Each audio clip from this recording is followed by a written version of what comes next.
truth is, if God created them that way, why are they so given on? Who told you that God created them that way? There's a lot of scientific evidence that proves that a lot of people that are born and aren't gay is nature versus nurture, meaning at a very young age you're already attracted to the sex. Let me ask you a question. How do you explain there are millions of people who are married and have children and live with many women in their life, and then one day they decide to be gays? How do you explain that? They don't decide, they were forced into it, and before that they wanted to be with the same. So that's how it's explained, meaning they didn't want to have that lifestyle. They were forced into it, or they didn't know any better. Okay, so let me explain that there are two kinds. There are people who become like that in their lifetime, meaning they were normal and straight, and they go through massive brainwash and watch dirty things, and nothing excites them anymore, and they want to move to the next level. And then, by the way, they can also move to have relationship with animals. It's also very common. Very true. Okay. But it works both ways. Right. That's one kind of people, that they always look for new excitement, even though it's a horrible crime against God and His book. They don't care. They just want to do whatever makes them some kind of excitement and pleasure. Then you have those kids that from a very young age, they're very feminine. You can see right away that he behaves like a girl. He plays with a girl. Right. These people are the same like the first kind. The only difference is that they became gay in their past life. I'll explain. We don't come here only one time. We are reincarnated. That means we are now, let's see, a person here now is 50 years old. And he married and have children and had many girlfriends in the past. And now he got bored from women. He wants to go also to try something more exciting according to all the brainwash he hears everywhere. And he decided to have a boyfriend now.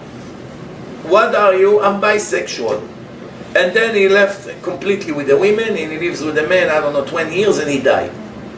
Now he comes to his trial. If Hashem decides to send him to hell for all his crimes, he will decide how many years he's going to be in hell, and that's it.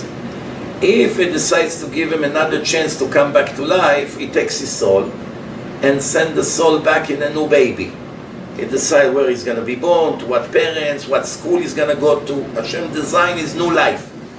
Now, whatever he already kept in his past life, when it comes to the religion, he has no more desire to violate, because he passed that test. For instance, if he was a very generous man, he was giving a lot of charity, helps the poor, helps the synagogue, even though he became gay, but he was still very generous. One has nothing to do with the other. Or maybe he was a very nice person. He never hurt anyone. He had manners. You know, he had a lot of positive things about him, this gay guy. Maybe he was even Shomer Shabbat. There are some modern Orthodox people that they live with another man and they're not embarrassed about it. They come to shul, they keep Shabbat, they walk. So there are things like this. So let's say Hashem analyzes his life and you see that 90% of the things he did okay. He put tefillin, he davened, he kept charity, he ate kosher, he did a lot of good things. He cannot avoid what he did good. But he did one very, very big sin, which is homosexuality. It's death penalty and a cut for the soul. It's no joke.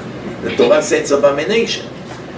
So now Hashem wants to give him another chance, because after all he did a lot of good things. He doesn't want to send him to hell for 500-600 years, or who knows what.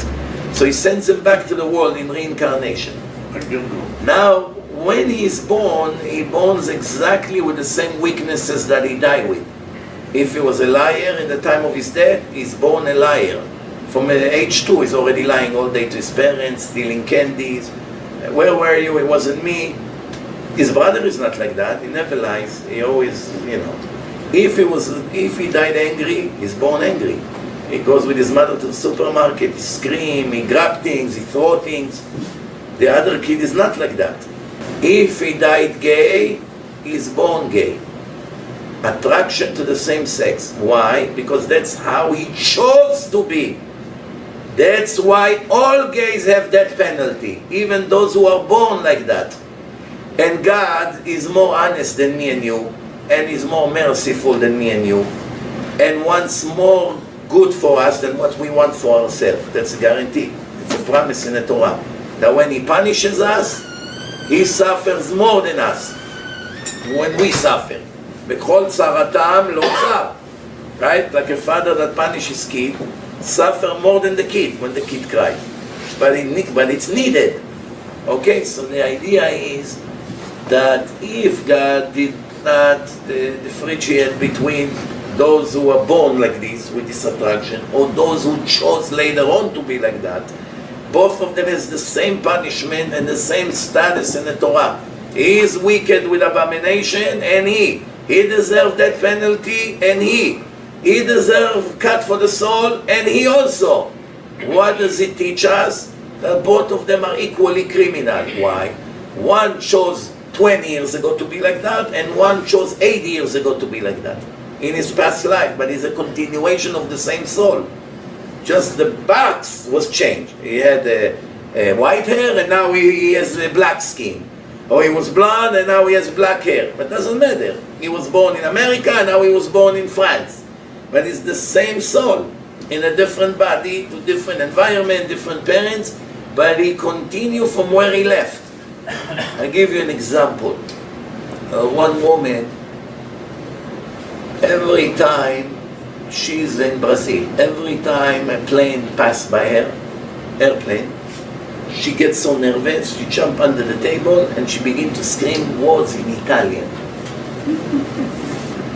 Nobody understands. What is this? Some kind of a syndrome. Try to talk to her, she doesn't know. I don't know. Why are you so afraid of airplanes? He decided to hypnotize her. It's called regression. They're going to take her back in time. So let's say she was 30, I don't know exactly how. She was a young woman, in her 20s maybe. They do regression. Let's go to 1980. She was supposed to be 5 years old. So she talks like a little girl. Let's go to 1970. That's before she was born. No answer. Her soul was not in the body. Let's go to 1950. 1940. And all of a sudden, she speaks in Italian now.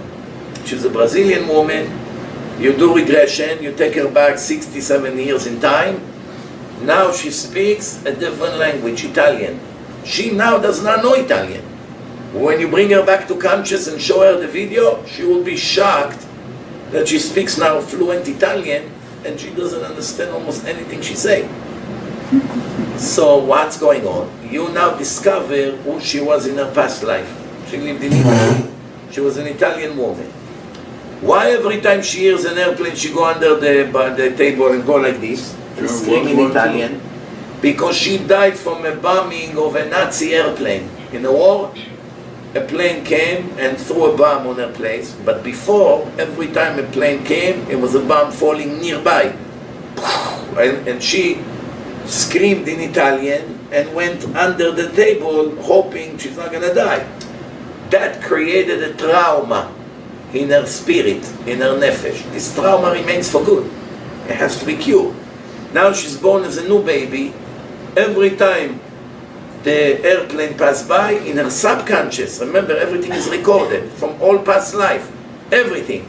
Immediately the brain sends the body into a trauma mode, emergency mode. What do? You run to hide, you run to shelter. It's unbelievable how the mind of a person works. That's why sometimes you have all kinds of serial killer and pedophiles from a very young age. They behave very strange.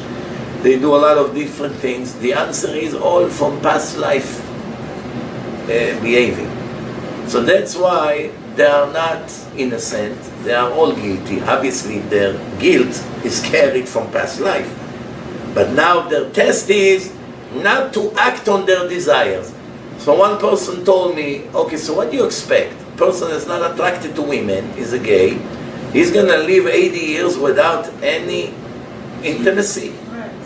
So what do you expect? Is it normal? The answer, yes. And how is it normal? I tell you how. When you have a Bachur Yeshiva, religious from birth, he's now 15 years old and he begins to have attraction to women, right? He's a normal person. He's religious, he's learning in yeshiva. Here and there he walks in the street, he sees pretty girls and he's thinking, wow, in a few years I'll be married, I'll be able to have my own wife. Now he's 20 and he's still not married. And he's not allowed to have girlfriends. He's not allowed to waste seed, he's not allowed to make sins, he's not allowed to go to other women, he's not allowed. Now he's 25. He's already 10 years suffering with no intimacy, but he's not allowed to act on his desire. Now he's 35. 25 years he has this desire every day. And the Torah says still not allowed. That means if the Torah does not allow it, that means he can do it. And now he's 45. 35 years of desire to women, and not once he was able to be with a woman, because it's not allowed. Not his wife. Never got married. So how does the Torah demand from a person to be 35 years in such a world with no relationship and not to commit sins? The answer, if the Torah says that that's the rule, that means it's possible. Nobody denies that it's very difficult. Obviously, it's very difficult. However, the Torah knows that we are not angels. So when a person finally breaks and he broke the law, the Torah gave him an option to fix it by repenting. If he regrets it and he's ashamed and he prays to Hashem and asks him for forgiveness for committing a sin yesterday or whatever the case was, it's like a new start. So in the end, in the end of the life, there is not one person that can come and say, I never committed any sin, Hashem, you know it. It's not going to happen. The Torah says, Sheva ipol tzadik vekam, even the most righteous person still commits some sins. But the question is, how does he behave after those sins? Does he care? Does he regret? Is he ashamed? Is he trying not to do it again? Is he upset about what he did? Or business as usual? It was fun. I wait for the next time. That's the difference between righteous and wicked.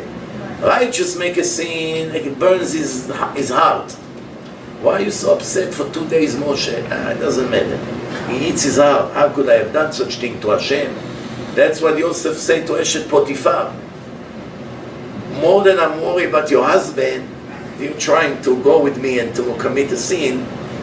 More than I'm worried about your husband, I'm worried about Hashem. How can I do it to Hashem before everything else? So you see that there are some people with difficult tests in life, of course. Even someone who's very attracted to steal, and he has to live a whole life without stealing. That's also very difficult. People that cannot be loyal. Imagine living 8 years with every hour you have a new test. Being loyal or not. Being honest or deceive. Lie or say the truth. Clear the mind or continue to think about negative things. There's a lot of tests. Life is not a picnic.